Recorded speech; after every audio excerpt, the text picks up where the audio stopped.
When wolves appeared at David Morrison's fence line, the wealthy rancher thought he knew exactly what needed to be done.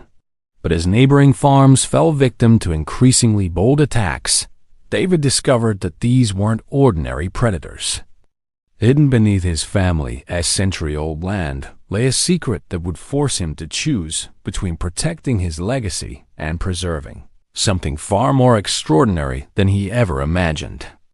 David Morrison stood on his wraparound porch, coffee steaming in the crisp Montana morning air, surveying the vast expanse of land that had belonged to his family for 4 generations. At 52, he had transformed the Morrison Ranch from a struggling cattle operation into a diversified agricultural empire worth over $30 million. His great-grandfather's original homestead had grown into 12,000 acres of prime grazing land, complete with state-of-the-art facilities and cutting-edge sustainable farming practices that made him a respected figure in both ranching and environmental circles. The peace of his morning routine was shattered by the urgent ring of his satellite phone. Sheriff Tom Bradley's voice crackled through the receiver with news that sent chill down David's spine. "David, we've got another attack. The Henderson place this time. Lost 6 head of cattle overnight, and the pattern's the same. Coordinated, strategic, like nothing we've seen before. This made it the 5th ranch hit in 3 weeks." The wolf pack that had mysteriously appeared in their valley was unlike anything the old-timers remembered. These weren't desperate, starving animals picking off weak livestock. These wolves hunted with military precision, striking in perfect formation under cover of darkness, taking only what they needed, and disappearing without a trace into the dense forest that bordered David's property. The ranching community was in an uproar. Emergency meetings filled the county hall with angry voices demanding action. Bounties were placed, hunting parties organized, and pressure mounted on state wildlife officials to issue kill permits. David found himself caught in the middle. His environmental advocacy had earned him enemies among some traditionalist ranchers, while his wealth and influence made him a natural leader others looked to for solutions. The wolves hadn't touched his land yet, but everyone knew it was only a matter of time. His prized Angus herd represented years of careful breeding and millions in investment, grazing peacefully just miles from where the pack had been spotted. 3 days later, David's foreman Miguel Santos burst into the ranch office with the news David had been dreading. "They're here, boss." At least 8 of them, maybe more, lined up along the eastern fence like they're surveying the property. Miguel, who had worked the ranch for 25 years and had seen everything from mountain lions to bears, spoke with a trembling voice David had never heard before. "But Mr. Morrison, these aren't acting like any wolves I've ever seen.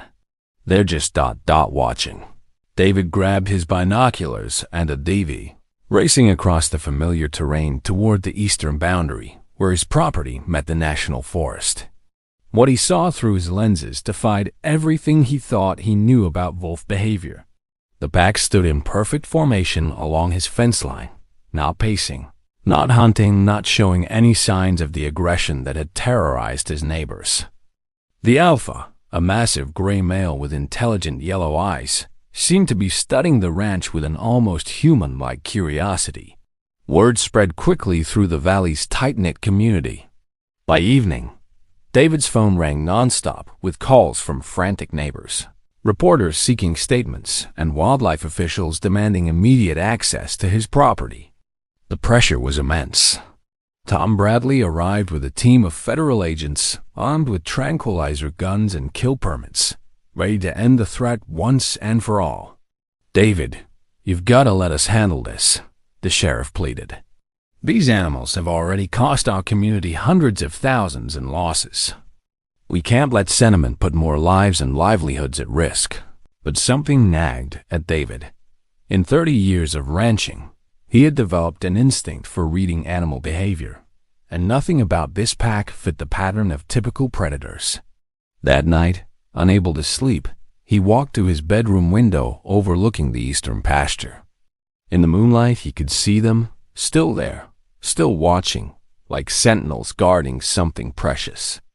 The alpha's eyes seemed to meet his across the distance, and for a moment, David felt an inexplicable connection, as if the wolf was trying to communicate something vital, something that would change everything he believed about his family's land. The breakthrough came from an unexpected source. Dr. Sarah Chun, a wildlife biologist from the University of Montana, had been tracking the pack using satellite collars and advanced GPS technology. Her research revealed something extraordinary that stopped David cold when she presented her findings in his living room. "Mr. Morrison, these wolves aren't from any known population in North America. Their genetic markers suggest they are descendants of a European subspecies that was thought extinct for over a century. Canis lupus sanctus, the sacred wolf of the Carpathian Mountains." The implications were staggering. But Dr. Chun's revelations didn't stop there. Her thermal imaging and ground-penetrating radar had detected something beneath David's eastern pasture that defied explanation. A vast underground network of caves and chambers that appeared to be both natural and artificially enhanced. Carbon dating of bone fragments found near the cave entrances suggested human habitation dating back over 800 years, long before any recorded European settlement in the region. David's world tilted on its axis as Dr. Chun revealed the final piece of the puzzle. His great-great-grandfather's journal, discovered in university archives, contained cryptic references to a sacred covenant made with the guardians of the deep places when the family first claimed the land. The journal spoke of promises made to protect something of immense value hidden beneath the earth, and of wolf companions who would return when that protection was threatened. That night, David made a decision that would have seemed impossible just weeks before. Against every rational instinct, he walked alone to the eastern fence. The pack was waiting, and as he approached, they didn't flee or show aggression. Instead, the alpha approached the fence line and began moving along a specific path, clearly expecting David to follow. Heart pounding, David opened the gate he had kept locked for decades and stepped onto a trail he had never noticed before, despite walking this land his entire life. The wolves led him to a concealed entrance hidden among the rocks, an opening that his family's surveys had never detected, camouflaged by what appeared to be both natural growth and deliberate human engineering. As David's flashlight pierced the darkness below, he saw the glint of something that made his breath catch in his throat. The cave wasn't just a natural formation, it was a repository, a carefully constructed vault containing artifacts and treasures that could rewrite the history of North American settlement and potentially be worth hundreds of millions of dollars. The magnitude of David's discovery hit him like a physical blow as he explored deeper into the underground chambers. The cave system stretched for miles beneath his property, containing not just European artifacts, but evidence of multiple civilizations that had used this site as a sacred repository for centuries. Medieval weapons and religious artifacts lay alongside Native American ceremonial objects and what appeared to be pre-Columbian art that challenged everything historians believed about ancient American cultures. But David's amazement quickly turned to anguish as the implications became clear. Word of unusual activity on the Morrison Ranch had already leaked to the press, and satellite images of the wolf pack had gone viral on social media.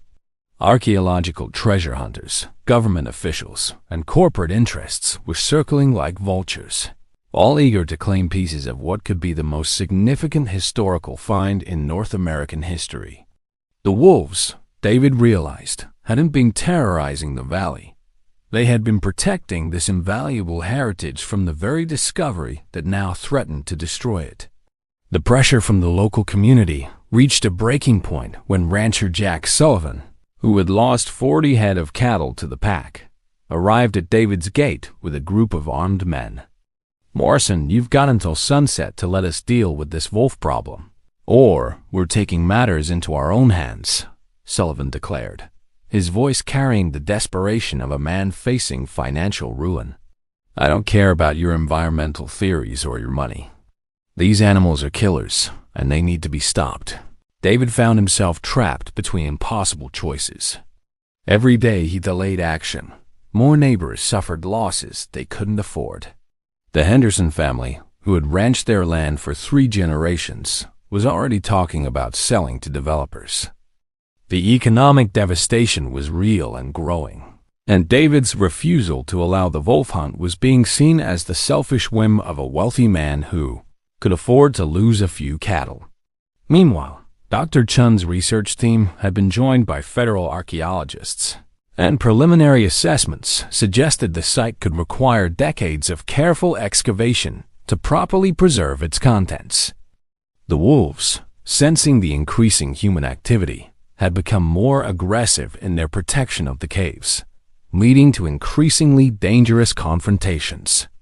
David watched helplessly as the pack's behavior grew more erratic. They were stressed, displaced, and running out of options. The alpha, once calm and majestic, now showed signs of desperate determination that David recognized as the prelude to violence. The delicate balance that had protected this secret for over a century was crumbling, and David was running out of time to find a solution that could save both his community and the extraordinary legacy hidden beneath his land. The crisis reached its peak on a storm-lashed October evening, when everything David had fought to protect began to unravel simultaneously. Jack Sullivan's hunting party had positioned themselves along the forest edge, armed and determined to end the wolf threat, with or without official permission. Dr. Chun's archaeological team worked frantically in the caves, trying to secure the most valuable artifacts before inevitable government seizure. And the wolf pack, sensing the encroaching danger, had taken a defensive position directly over the main cave entrance, their haunting howls echoing across the valley like a battle cry. David's decision came in a moment of crystalline clarity as he watched the alpha wolf stand sentinel over the cave entrance, knowing that the magnificent creature was prepared to die protecting a trust that had been passed down through generations. This wasn't just about wolves or archaeological treasures. It was about honoring commitments that transcended individual ownership and recognizing that some responsibilities were too important to abandon for convenience or profit. Moving with purpose born of desperate determination, David implemented a plan that would risk everything he had built.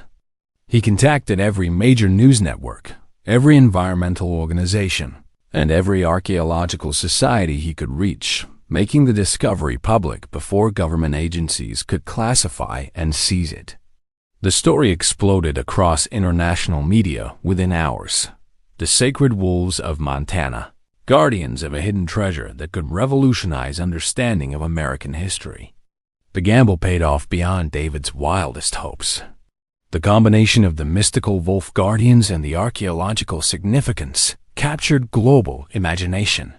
Within days, the site was designated as an emergency UNESCO World Heritage candidate, bringing international protection and resources that no local pressure group could override. Major universities committed to joint excavation projects that would provide both scientific rigor and economic benefits to the local community through research tourism and academic partnerships.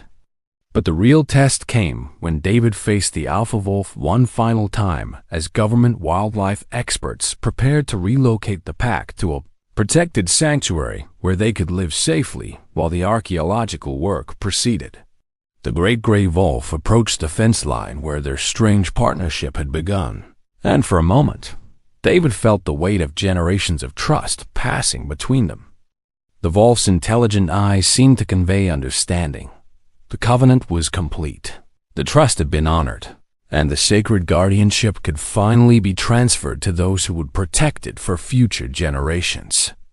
As the pack disappeared into the forest for the last time, David knew he had made a choice that honored both his family's legacy and something far greater than individual ownership.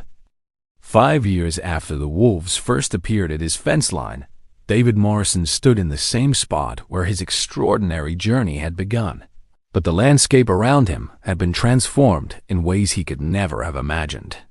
The Morrison Ranch had become the Morrison Archaeological Preserve, a unique partnership between private ownership and public trust that served as a model for heritage conservation worldwide. The site generated millions in research grants and ecotourism revenue, providing sustainable income not just for David's family, but for the entire valley community that had once demanded the wolves' destruction. The archaeological excavations had yielded discoveries that revolutionized understanding of pre-Columbian North America. The cave system contained evidence of a sophisticated trade network that connected European, Native American, and possibly even Asian civilizations centuries before official historical contact. The artifacts, from Viking ceremonial weapons to Aztec goldwork to Chinese porcelain, painted a picture of global connection that challenged fundamental assumptions about ancient American isolation. But perhaps most remarkably, the wolves themselves had become symbols of environmental stewardship that resonated far beyond Montana's borders. The pack, now thriving in a protected sanctuary, had become the subject of documentary films, children's books, and academic studies on animal intelligence and conservation. Dr. Chen's research had revealed that their protective behavior was indeed inherited. Genetic memory passed down through generations of wolves whose ancestors had formed an unlikely partnership with human guardians centuries ago. Jack Sullivan, who had once led the charge to eliminate the wolf threat, now operated the most successful ecotourism business in the valley, guiding visitors through the preserve and sharing the story of how apparent enemies had become unlikely saviors. The Henderson family, rather than selling to developers, had converted their ranch into a research station that housed visiting scholars and hosted educational programs for schools from across the country.